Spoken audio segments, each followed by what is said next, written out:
जय हिंद दोस्तों, आप सभी का गांव तक रोजगार स्टडी पर बहुत बहुत स्वागत है। तो फ्रेंड्स, कैसे हैं आप सभी? उम्मीद करता हूं आप सभी अच्छे होंगे और अच्छे से अपनी प्रिपरेशन कर रहे होंगे। तो फ्रेंड्स, जैसा कि आप सभी यहां पर देख पा रहे होंगे, डीआरडीओ सेप्टेम्बर 10 का आज तीनों शिफ्ट का एग्जाम हो चुका है। पेपर का जो लेवल था वो किस तरीके का लेवल यहाँ पर रहा, कितने टॉपिक से यहाँ पर कितने प्रश्न पूछे गए। देखिए, कुछ छात्र यहाँ पर एनालिसिस देख पा रहे होंगे आप सभी कि वहाँ पर जो है कुछ एनालिसिस वाले दिखा रहे हैं कि कुछ छात्र बता रहे हैं कि जीएस में जो है ज़्यादा प्रश्न पूछे गए हैं, कोई कह रहा है 50 प्रश्न पूछे गए हैं। क्या ये झूठ है या सच है? तो सारी डिटेल इस वीडियो में बताने वाला हूँ। एग्जाम से पहले आपको जो है किन किन टॉपिकों को जो है आने वाली शिफ्ट में जिन भी छात्रों का यहाँ पर एग्ज़ाम है या फिर आने वाले डे में जो है, आप सभी जानते हैं 15 तक आपके जो है एग्ज़ाम चलने वाले हैं। तो देखिए फ्रेंड्स, यहाँ पर जो है जीएस की बात करें तो जीएस से जो है आपके लगभग 23 से 25 प्रश्न यहाँ पर पूछे जा रहे हैं। 23 से 25 प्रश्न, 24 प्रश्न किसी शिफ्ट में ऐसे देखे गए हैं। अभी थर्ड शिफ्ट के एक लड़के से बात हुई थी तो उसने बताया कि यहाँ पर जीएस के जो है वो जो है, देखिए क्वेश्चन जो आ रहे हैं सबसे ज़्यादा डिफिकल्ट जो क्वेश्चन आ रहे हैं वो आपके जीएस से आ रहे हैं। तो यहाँ पर जो है 23 से 24 प्रश्न यहाँ पर जीएस के मिल रहे हैं, किसी शिफ्ट में 25 भी मिल रहे हैं। तो इस तरीके से मान करके चलिए आपके जीएस में जो है 25 प्रश्न पूछे जा रहे हैं। बायो का जो पोर्शन है वो बिल्कुल यहाँ पर कम है, यानी कि बायो के जो क्वेश्चन है 2 से 3 ही क्वेश्चन यहाँ पर आपको मिल रहे हैं। 2 को प्रश्न किसी शिफ्ट में, किसी में 3 प्रश्न। तो यहाँ पर जो है सबसे ज़्यादा आपका फिजिक्स और केमिस्ट्री जो है वो सबसे ज़्यादा पूछा जा रहा है। केमिस्ट्री की बात करें तो कौन से टॉपिक से ज़्यादा प्रश्न बन रहे हैं? देखिए, आपके जो केमिकल रिएक्शन वगैरह हैं उनसे प्रश्न पूछे जा रहे हैं, केमिकल नेम से प्रश्न पूछे जा रहे हैं, जो सूत्र वगैरह हैं केमिकल उनसे पूछे जा रहे हैं। तो ये जो है ज़्यादातर डिफिकल्ट जो क्वेश्चन बन रहे हैं वो सबसे ज़्यादा टफ जो पोर्शन है वो आपका जीएस का आ रहा है। तो जितने भी छात्र यहाँ पर जो है अंतिम समय में जीएस को पकड़ बना लीजिए, जो जो मेन रिएक्शन है उनको कर लीजिए और कुछ जो फॉर्मूले हैं उनको भी अच्छे से देख लीजिए। देखिए, फिजिक्स में जो है न्यूमेरिकल बेस्ड क्वेश्चन भी आ रहे हैं आपके जो है, तो वो आपका जो है आ रहा है कि बहुत ही आसान प्रश्न आ रहे हैं। फिजिक्स की बात करें तो कुछ यहाँ पर जो है जो आपकी गति के समीकरण है उन पर आधारित हैं, और जो फोर्स है उसके अकॉर्डिंग जो भी प्रश्न बन रहे हैं उससे आधारित है। ग्रेविटी से संबंधित प्रश्न यहाँ पर पूछे जा रहे हैं। तो जीएस में ये सब टॉपिक से प्रश्न बन रहे हैं। तो आप बिल्कुल भी यहाँ पर जो है चिंता ना करें कि कितने प्रश्न आने वाले हैं। लगभग 23 से 25 प्रश्न यहाँ पर जो है जीएस से आप मान करके चल सकते हैं। अनुमान था कि 20 प्रश्न पूछे जाएंगे, लेकिन यहाँ पर जो है ज़्यादा से ज़्यादा प्रश्न यहाँ पर जीएस में पूछे जा रहे हैं। जीके में पोर्शन कम कर दिया है, जीएस का पोर्शन जो यहाँ पर बढ़ा दिया है। अब देखिए, मैथ की बात करें तो फ्रेंड्स मैथ बहुत ईजी है आपका, रीजनिंग भी बहुत ईजी आ रहा है। बट रीजनिंग की बात करें तो रीजनिंग में जो पजल के क्वेश्चन है वो आपका ज़्यादा टाइम ले रहे हैं। 3 प्रश्न पजल के हर शिफ्ट में पूछे गए हैं, ये आप सभी को ध्यान रखना है। पजल के जो क्वेश्चन है वो हर शिफ्ट में पूछे जा रहे हैं 3 प्रश्न, और यहाँ पर डायरेक्शन से संबंधित प्रश्न पूछे जा रहे हैं जो कि आपका टाइम लेंगे। इसीलिए यहाँ पर जो है आपको टाइम कम दिया है, टाइम को मैनेज करके आपको चलना है। ये अक्सर होता है कि कम टाइम में जो आपको ज़्यादा प्रश्न करने होते हैं, तो इसी प्रकार के ये प्रश्न डाल देते हैं। अब देखिए, यहाँ पर रीजनिंग भी इजी है, आपको सिर्फ लॉजिक लगाना है। बट जो आपके जो है पजल के क्वेश्चन है वो ज़्यादा टाइम लेंगे आपका। तो ये आप सभी को सबसे पहले यहाँ पर ध्यान देना है कि किन किन प्रश्नों को पहले सॉल्व करना है। देखिए, सभी प्रश्नों को अटैम्प्ट करने की कोशिश करें सभी छात्र जो हैं। तो ये तो हो गया आपका यहाँ पर। अब देखिए, मिसाइल से संबंधित प्रश्न भी आपके पूछे जा रहे हैं। मैंने आप सभी को वीडियो प्रोवाइड कर दिया है, उसका पीडीएफ भी प्रोवाइड कर दिया है। अब देखिए, कुछ और यहाँ पर जो है आपको ध्यान रखना है। आपका इंग्लिश का पोर्शन जो है वो बिल्कुल ही ईजी आ रहा है, यानी कि बहुत ही बेसिक लेवल के क्वेश्चन इंग्लिश में आपके पूछे जा रहे हैं। तो आप सभी को यहाँ पर ध्यान रखना है। बाकी जो है आपका जीएस का पोर्शन ज़्यादा टफ है, और जीके में तो आप सभी जानते हैं करंट अफेयर में जो है आपका हर शिफ्ट में 2 या 1 प्रश्न मिला है बस। तो करंट अफेयर को भी यहाँ पर देखिए, एक नाटो से संबंधित फर्स्ट शिफ्ट में आया था आपका जो है कि यूक्रेन संबंधित है, हिस्सा है नाटो का या नहीं है, वो प्रश्न यहाँ पर पूछा गया था। और भी प्रश्न यहाँ पर पूछे जा रहे हैं। मिसाइल से हर शिफ्ट में 1 प्रश्न आपको मिला है। तो देखिए, कुछ मिसाइल के महत्वपूर्ण प्रश्न हैं जो आप सभी के लिए लेकर के आया हूँ। तो आप सभी जितने भी छात्र हैं अंतिम समय में ज़्यादातर टाइम जो आपको बिताना है वो जीएस पे दें। उसके बाद मिसाइल का 1 प्रश्न आपको हर शिफ्ट में मिलेगा, तो मिसाइल के उन प्रश्नों को कवर करें।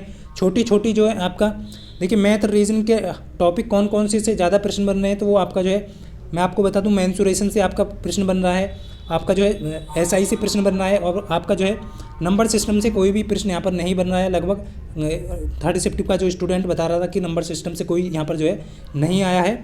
और आपका जो है एक तो आपका जो बन रहा है प्रश्न वो प्रोबेबिलिटी से बन रहा है, यानी प्रायिकता जो है उससे प्रश्न बन रहा है, लेकिन बेसिक प्रश्न वहाँ से बन रहे हैं आपके मैथ से। तो ये मिसाइल के कुछ महत्वपूर्ण प्रश्न हैं, तो आप इन्हें जो है जल्दी से कवर करेंगे। उसके बाद जो है आप सभी जो है इसका पीडीएफ जो है वीडियो के डिस्क्रिप्शन से डाउनलोड कर लेंगे। देखिए, कुछ प्रश्न मैं करा देता हूँ जल्दी में, क्योंकि आप सभी के पास भी समय कम है, और इसका पीडीएफ आपको मिल जाएगा। देखिए, भारत के प्रथम स्वदेशी उपग्रह प्रक्षेपण यान का जो नाम है वो क्या था? तो देखिए, सबसे महत्वपूर्ण प्रश्न है, ये SLV 3 था, जो प्रथम जो उपग्रह प्रक्षेपण यान था। तो ये आप सभी को यहाँ पर ध्यान रखना है। इसके बारे में डिटेल आप सभी यहाँ पर देख पा रहे होंगे। यहाँ पर जो है SLV 3 आपको ध्यान रखना, पहला स्वदेशी भारतीय जो है उपग्रह था ये आपका प्रक्षेपण, ये आप सभी को ध्यान रखना है। इसके बारे में आप सभी अच्छे से डिटेल पढ़ लेंगे, वीडियो के डिस्क्रिप्शन में इसका लिंक दे दूंगा।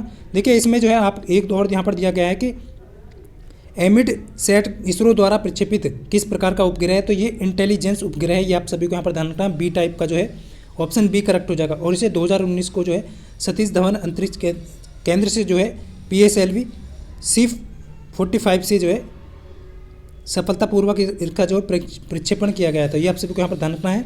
और ये इसरो DRDO द्वारा संयुक्त रूप से इसलिए इंपॉर्टेंट हो जाता है। तो आने वाली शिफ्ट में पूछा जा सकता है। चंद्रयान 2 से संबंधित प्रश्न पूछे भी जा रहे हैं आपसे। देखिए अंतरिक्ष, ये बहुत महत्वपूर्ण प्रश्न है, ये पूछा जा सकता है कि स्पेस एप्लीकेशन सेंटर कहाँ स्थित है, तो ये आपका जो है अहमदाबाद में, ये आप सभी को यहाँ पर ध्यान रखना है। देखिए नेक्स्ट प्रश्न है, आपको यहाँ पर ध्यान रखना है, ये भी सारे इंपॉर्टेंट फैक्ट आपको यहाँ पर ध्यान रखने हैं। देखिए विक्रम साराभाई अंतरिक्ष केंद्र आपका तिरुवनंतपुरम केरल में है, और इसरो उपग्रह केंद्र जो है आपका बेंगलुरु कर्नाटक में है, और अंतरिक्ष SAC यानी अनुप्रयोग केंद्र जो है वो अहमदाबाद गुजरात में है, और सतीश धवन अंतरिक्ष केंद्र श्रीहरिकोटा आंध्र प्रदेश में है। तो ये आप सभी को यहाँ पर ध्यान रखना है। देखिए जो भी महत्वपूर्ण है वो आप सभी को यहाँ पर प्रोवाइड कर रहा हूँ। वीडियो काफ़ी लेंथी नहीं करूँगा क्योंकि अंतिम समय में जितना आप पढ़ सकेंगे। देखिए ये है GPS से संबंधित है आपका जो है ग्लोबल पोजीशन सिस्टम से, तो इसका जो है ऊंचाई पूछी गई है पृथ्वी से परिक्रमा करते समय जो है 20 किलोमीटर या 20,000 किलोमीटर, सॉरी यहाँ पर जो है 20,000 किलोमीटर आपको ध्यान रखना है। और ये कितनी स्पीड से गति करता है, तो ये आपका 14,000 किलोमीटर प्रति घंटा की स्पीड से गति करता है। GPS जो है नेटवर्क है एक प्रकार का। तो देखिए यहाँ पर जो है कुछ और प्रश्न यहाँ पर आपको दिए गए हैं, तो मैं आप सभी को कुछ और इंपॉर्टेंट दिखा देता हूँ। देखिए जो ये भी इंपॉर्टेंट है, चंद्रयान से संबंधित प्रश्न पूछा गया है आपका सफल परीक्षण जो है, तो 2008 में जो इसका पहला जो है चंद्रयान फर्स्ट जो लॉन्च हुआ था, ये आप सभी को ध्यान रखना है। और 2019 में जो है आपका 22 जुलाई 19 को ये आपका, देखिए इंपॉर्टेंट कौन सा है कि आपसे पूछा जा सकता है कि किस प्रक्षेपण के द्वारा। देखिए 2008 में जो लॉन्च हुआ था वो आपका जो है PSLV C-11 के द्वारा हुआ था, और GSLV MK3 के द्वारा जो है वो आपका 2019 में जो हुआ चंद्रयान 2 उसको लॉन्च किया गया था। ये आप सब यहाँ से प्रश्न पूछे जाते हैं और पूछे जा रहे हैं। अब देखिए यहाँ पर प्रथम स्वदेशी उपग्रह प्रक्षेपण यान पूछा गया है, तो ये आप सभी को मैं बता चुका हूँ।